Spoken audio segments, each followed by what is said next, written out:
So this is what happened. Bruce Ohr, whose wife worked at Fusion GPS, the Clinton DNC vendor, was working with Christopher Steele and laundering information from Steele, who was targeting Trump, into the FBI, despite the FBI saying Steele wasn't supposed to be collecting intelligence because he was a leaker and deemed not suitable to use as a confidential human source.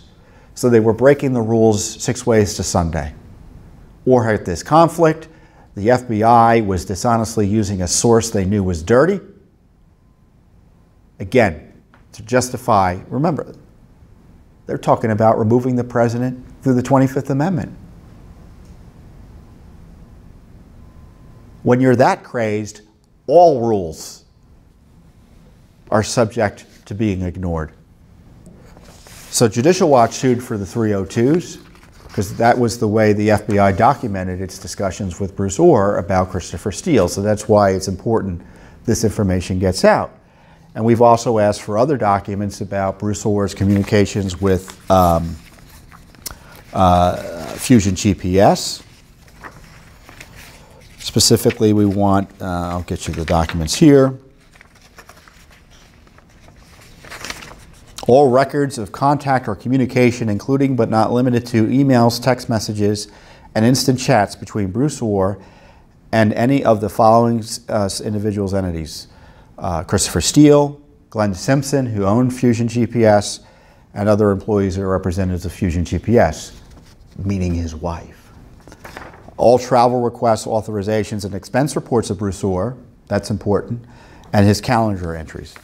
So we sued for that material, and the Justice Department came back to us and said, we need 6 months to turn over those records. And I think the total number of records is 1,650 records, pages.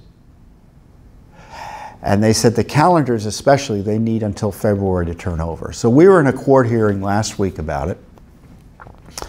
And the judge in the case, you know, was unfortunately not an atypical, did not have an atypical response to government requests for inordinate delays in responses.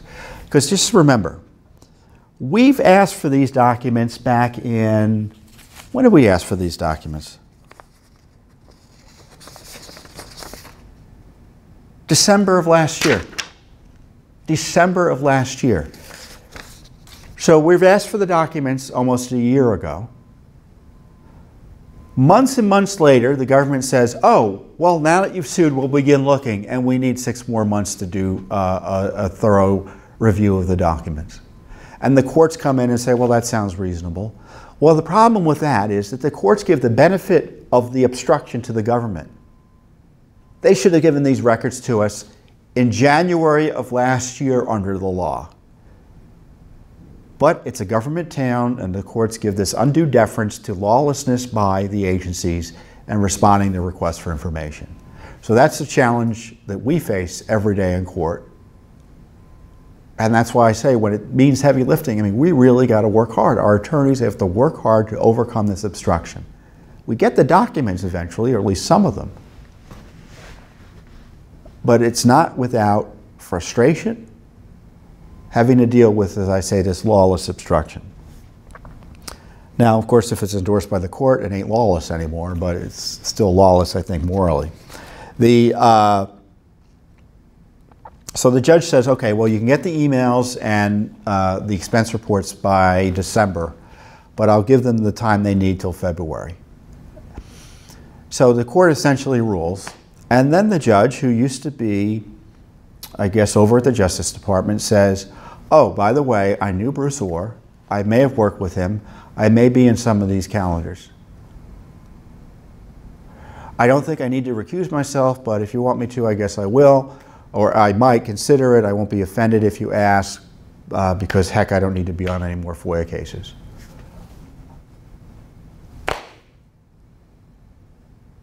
Now, I don't think we're going to ask him to recuse himself. But as an American citizen, that's what we face. We have a judge who used to work at the Justice Department, who knows one of the figures involved about who we're suing, whose name may be in the documents we're suing about, that the government really doesn't want to turn over to us in a timely way. And he's ruling on the case. But that's the way Washington works. So we're going to get some of these documents. And this is what I love about this. So the president's got his order. Congress has got its complaints and is pushing for documents. But only Judicial Watch has its lawsuits. And these lawsuits don't move as quickly sometimes as we like. But we get the information in the end that we're entitled to under the law.